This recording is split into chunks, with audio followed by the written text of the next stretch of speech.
Boa tarde ou bom dia, tudo bem? Eu queria agradecer mais uma vez a oportunidade de falar um pouquinho para vocês. A Alzira me pediu para eu participar desse evento, infelizmente eu não pude, mas eu me propus a mandar um vídeo, pelo menos algumas coisinhas que eu tenho trabalhado, e talvez para vocês entenderem um pouco mais quem eu sou, né, de onde eu venho, etc. Meu nome é Rafael Ávila, mas na verdade todo mundo me conhece como Rafão. Eu sou professor de Relações Internacionais no UniBH, em Belo Horizonte, Centro Universitário. Eu também atualmente sou diretor de inovação do Grupo Anima, e isso é o resumo do meu currículo, pelo menos profissional.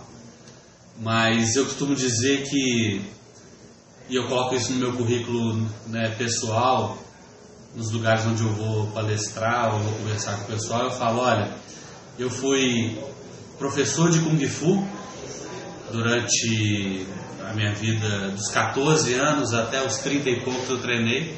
Fui professor de Kung Fu, fui sushi man, fui técnico e jogador de um time de rugby, o Nova Lima Rugby.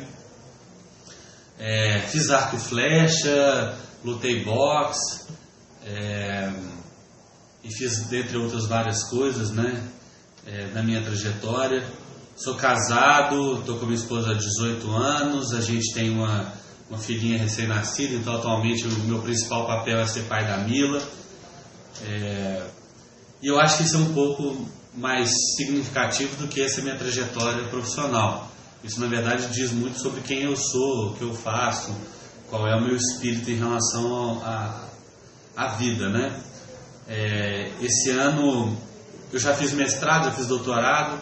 Esse ano eu estou fazendo um curso de formação de professor de yoga também. Então eu acho que é um pouco disso.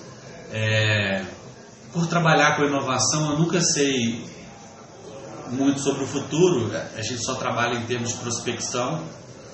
E eu trouxe aqui algumas palavrinhas sobre liderança e futuro, ou liderar para o futuro, né? Então vocês estão vendo ali na minha tela. Eu costumo dizer que quem a gente é pouco importa, ou pelo menos não é tão relevante assim, se a gente comparar com quem a gente pode ser, ou com o caminho que a gente está fazendo para chegar até lá. Eu acho que a gente, de novo, muitas vezes fala mais importante do que o lugar onde se chega é a jornada. E eu acho que isso vale para tudo, né? Vale para minha trajetória como diretor, minha trajetória como professor, minha trajetória como pai. É esse caminhar que é mais relevante.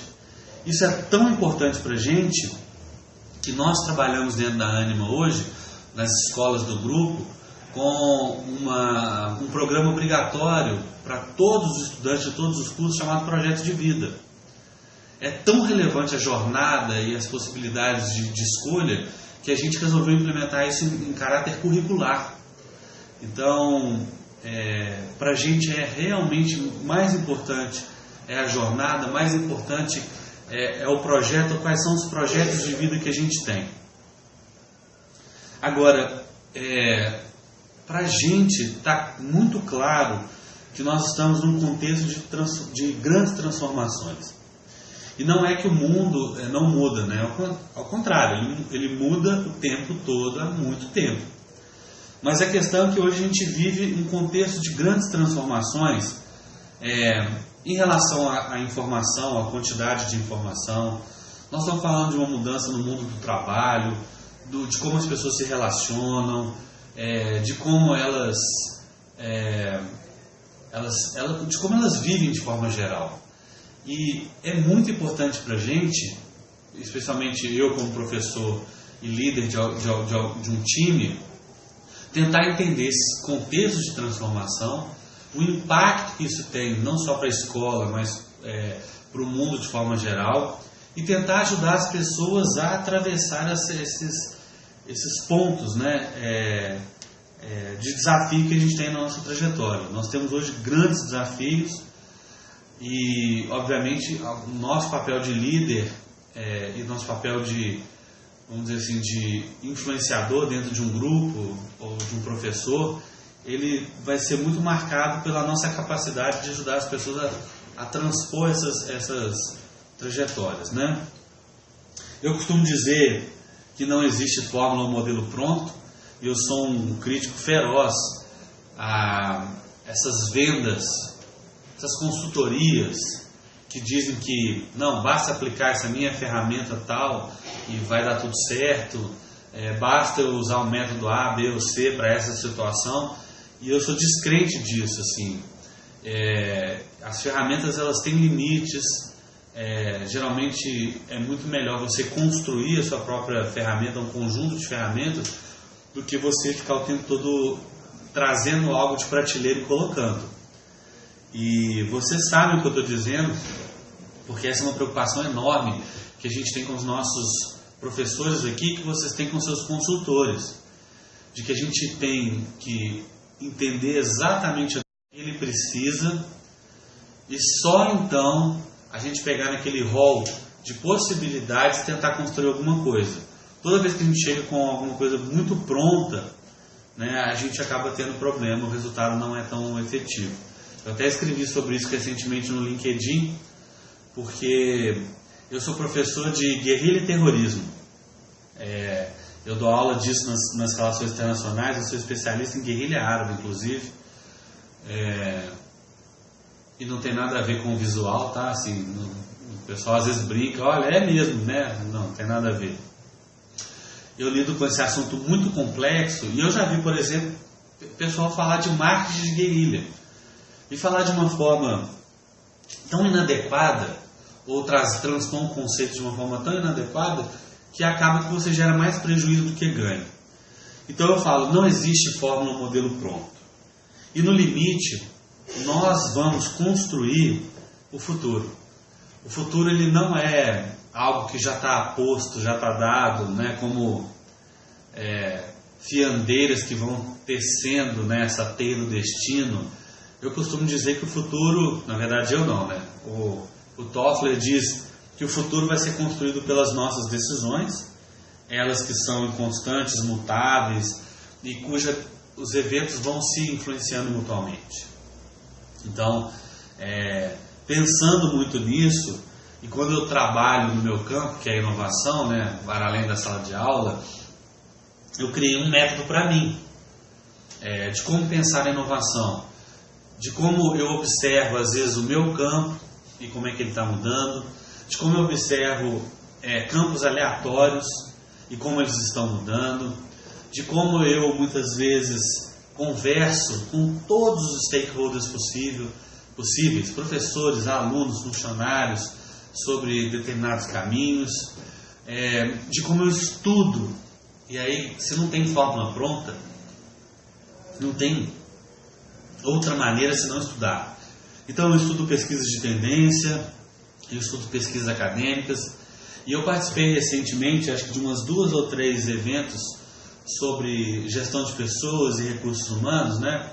Associação Brasileira de RH, aqui em Belo Horizonte também, na regional, e eu tenho falado muito sobre isso, assim, sobre como as organizações têm que ser organizações de aprendizagem, e como as instituições de ensino têm que ser instituições de aprendizagem, não de ensino, de como que a nossa trajetória ela é tão fluida que hoje a gente pode começar num ponto e terminar no outro. Mas eu tenho muita preocupação sobre um tema chamado futurismo. E nesse tema de futurismo, gente, as pessoas acham, mas isso tem a ver com tecnologia, isso talvez não tenha muito impacto no meu dia a dia. E na verdade tem. Imagina que a gente tem algumas macro tendências, tais como a internet das coisas, né, que é a junção entre o mundo material e o mundo digital. A sua geladeira pode estar conectada a um aplicativo de celular e você se comunicar com ela. Nós estamos falando de um mundo de inteligência artificial, o tempo todo tem sido batido isso. O que impacta esse universo de dados e informações dispostas no mundo e como isso pode influenciar nosso processo de tomada de decisão. Eventualmente dizem que as máquinas podem saber mais da gente do que a gente mesmo, né? Porque elas cruzam informações que a gente, no limite, nem consegue perceber. Nós estamos falando de um mundo em que a gente pode ir para universos diferentes de realidade virtual, né? Se inserir nos jogos, ou que a gente pode amplificar a nosso senso de realidade usando determinados dispositivos e etc. O ponto é que talvez a gente nem imagine o quanto isso vai fazer parte do nosso cotidiano muito dentro em breve, né?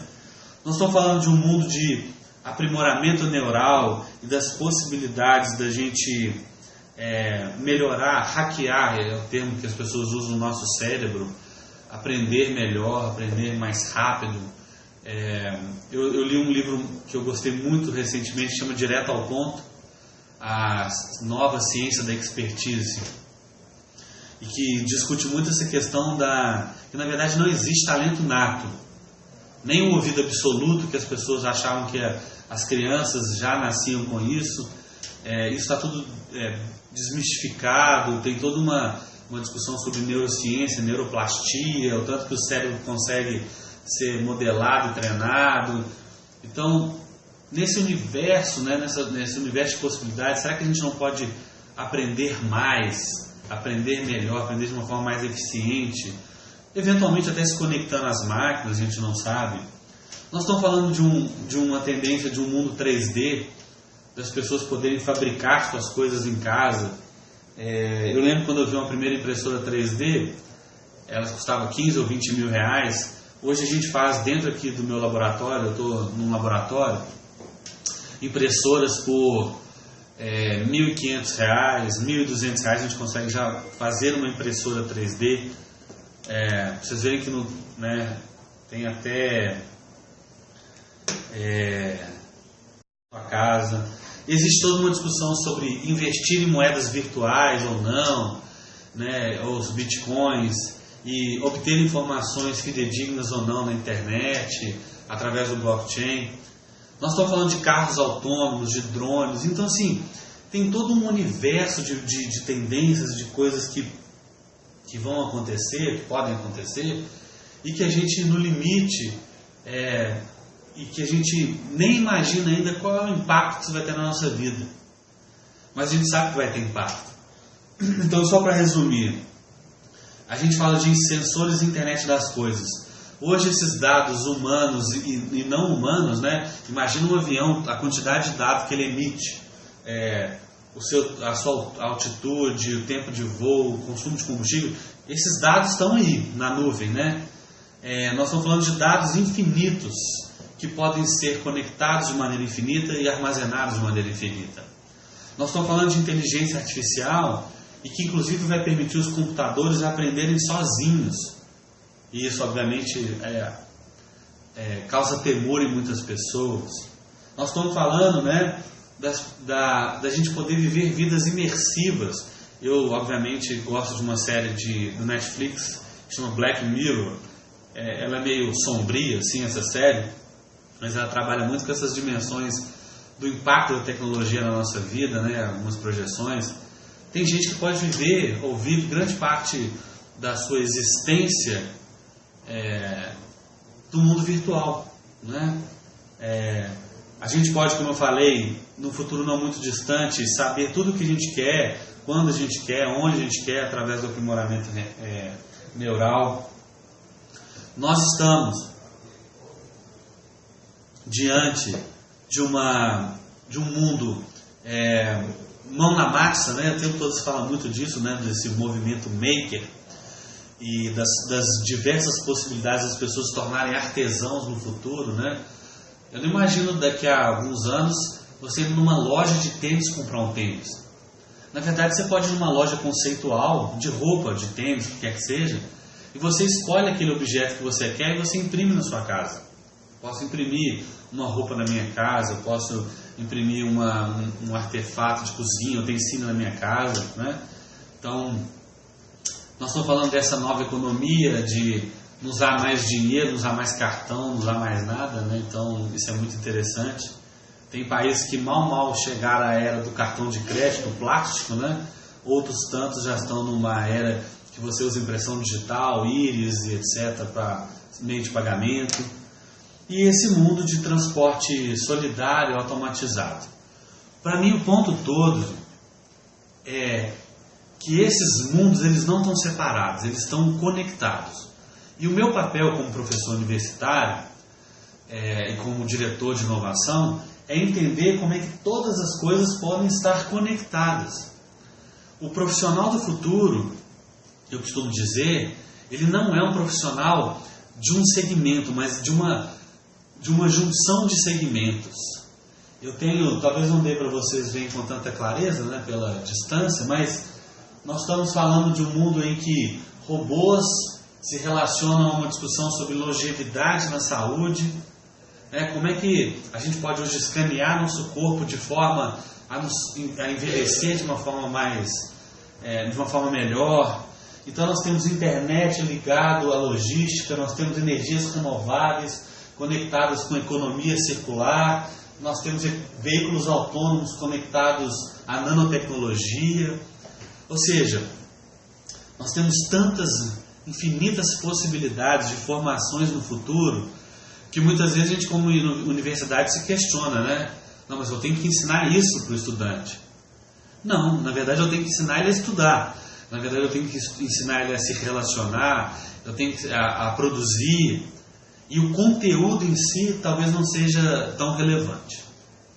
Mas entendendo as possibilidades que esse mundo tem de nos afetar, eu acho que um outro ponto interessante é que eu falo de tendências na gestão. E aí vocês são muito mais experts nisso do que eu. Eu só tenho estudado um pouco.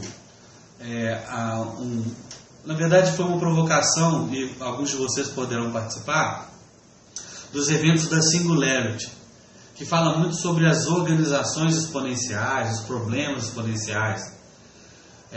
Tirando os modismos que vêm, eu acho que a principal questão discutida no contemporâneo sobre gestão é que a gente tem tentado usar ferramentas lineares e que fizeram todo sentido no passado em um futuro em aceleração, em um futuro que existe basicamente junção de áreas, exponencialidade e tudo mais.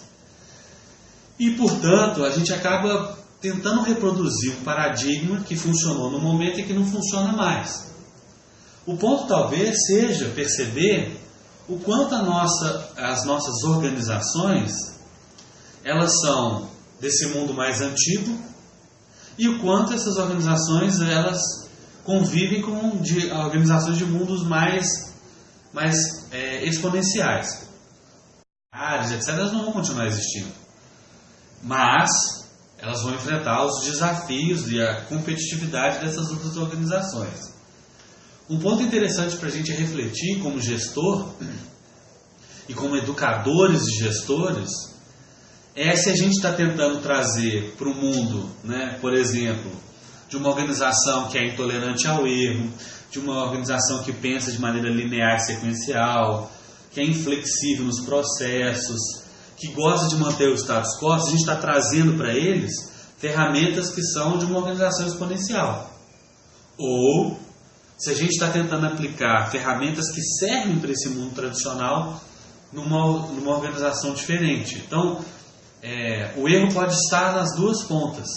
Trazer ferramentas muito modernas ou trazer soluções, não é nem ferramenta, né, já falei, muito modernas para um mundo que elas não cabem.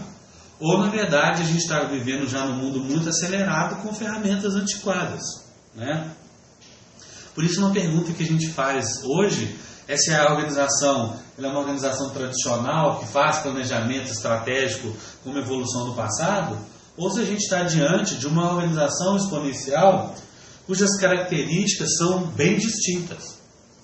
São organizações que nascem baseadas em informação, elas trabalham a ideia de comunidade muito mais do que de colaboradores, parceiros, etc. Ela trabalha em termos uma noção de rede. São organizações que trabalham a ideia de um propósito transformador massivo. A informação é um ativo significativo, ou talvez o mais relevante. elas não têm recursos, mas elas acessam recursos diferentes. Então, isso é uma palestra, isso é uma possibilidade de discussão que poderia ser muito mais longa, mas eu estou trazendo esse ponto, da gente refletir sobre esse mundo que nós estamos vivendo e a transição, se a gente está trazendo elementos adequados a esse mundo de transformação, né? Então, isso tem no livro Organizações Exponenciais e também no livro Problemas Exponenciais.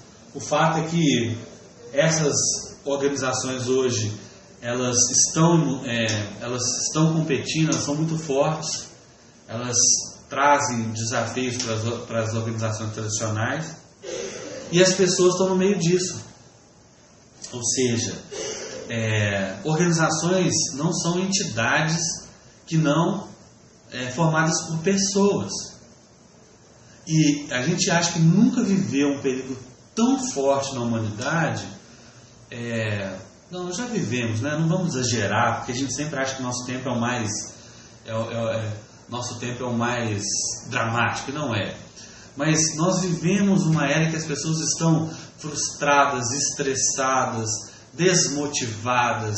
Elas estão vivendo todas as doenças da contemporaneidade, depressão, estresse, suicídio, estão se afastando disso.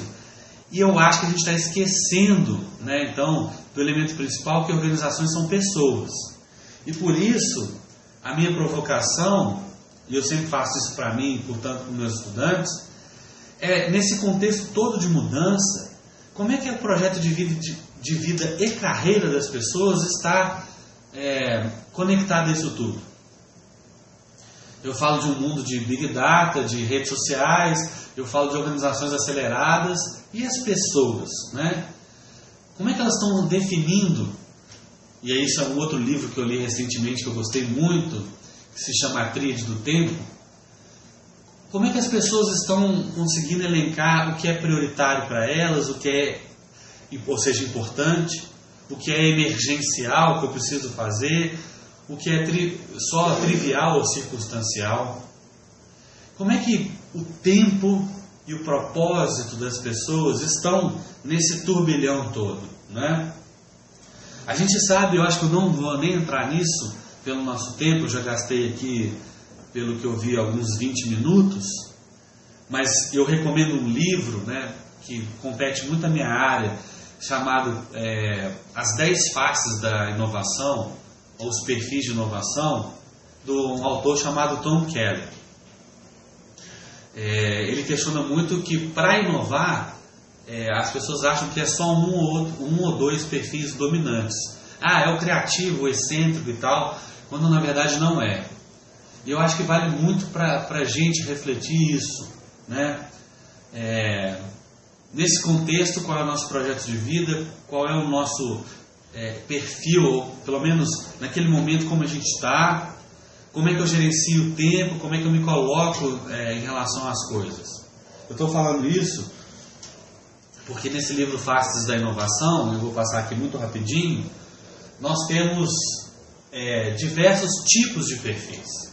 Liderar para o futuro pressupõe que a gente lidere para a mudança, para a inovação, nesse sentido.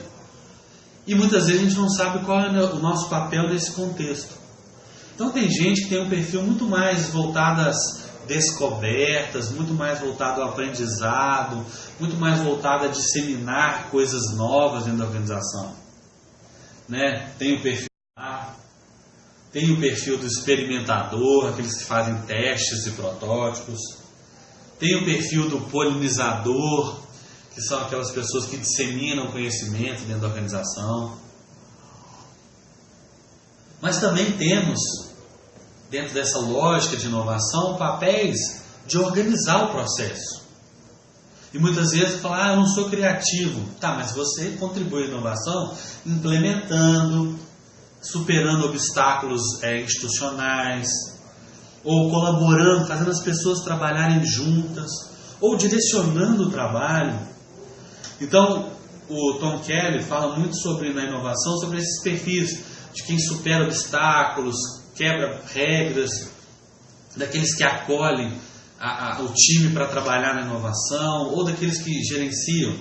Então esses são os perfis, né, que ele chama saltador de obstáculo, o colaborador, pessoa que junta os times e as pessoas, ou aquele que dirige elas. Então, são outros tipos de perfis tão relevantes numa organização quanto essa outra, né, esse outro conjunto.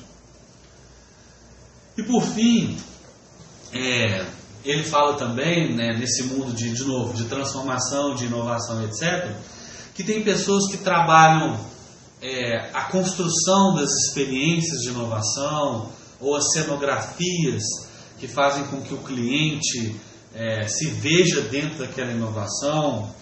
Tem pessoas que cuidam do cliente como se fossem cuidadores, né? Então ele fala do perfil do cuidador. Tem gente que vende as ideias de mudança, que são o contador de história. Então ele vai explorando esses diversos aspectos, né? O arquiteto de experiência, o cenógrafo, que vai criar todos esses espaços de colaboração, o cuidador, que eu acho uma pessoa fundamental na inovação, está realmente preocupado com o cliente, com a mudança, com a transformação. Eu falo que tem professores que são cuidadores, né? E por fim, esse contador de história, né? Esse profissional que de alguma medida te convence de forma autêntica sobre o processo de mudança e, portanto, de inovação. Então, eu comecei a minha fala falando de um contexto de transformação, mas mais para chegar nesse ponto de que em todas as organizações, nas nossas e naquelas que a gente ajuda e oferece o nosso trabalho, nós temos perfis diferentes. E esses perfis, de novo, eles definem muito quais são os papéis que essas pessoas querem exercer, como elas lidam com o tempo, como elas se relacionam ou não com os propósitos, com o propósito da organização e com o propósito da própria pessoa. Nós estamos falando disso numa mudança significativa do mundo, né, aquelas grandes tendências, mas também das próprias organizações. E aí, no meu mundo da educação, nós temos dezenas de tendências também de transformação. As pessoas hoje aprendem pelo celular.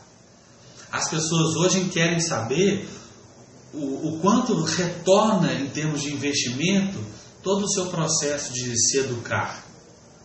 As pessoas hoje, né, entendem que elas podem aprender, gente, em lugares que a gente nem imagina. Imagina você ir para um parque dos dinossauros da Disney e aprender muito mais de paleontologia do que você aprende eventualmente num livro que você leu na sua escola. Nós estamos falando de uma junção de um mundo online e offline, de um ensino mais híbrido. Nós estamos falando que as pessoas, gente, nesse mundo de transformação e de organizações que se alternam e nascem e destroem as outras, que as pessoas vão ter que estudar a vida inteira. A lógica do Kaizen Edu, né? Nós estamos falando de um universo em que a gente precisa trabalhar a mente, o corpo e o espírito. Aqui na nossa escola, aqui no meu laboratório, a gente tem cursos de yoga, cursos de meditação para professores, porque realmente as pessoas estão precisando trabalhar essas dimensões. E não é só para o trabalho, é para a vida também, né? Então, a gente fala muito de bem-estar, de mindfulness. Como eu volto a dizer, naquele livro Pontos de Mutação, do Capra, se eu não me engano, de 83, 84 livro, de todas essas doenças que nós estamos vivendo atualmente, né?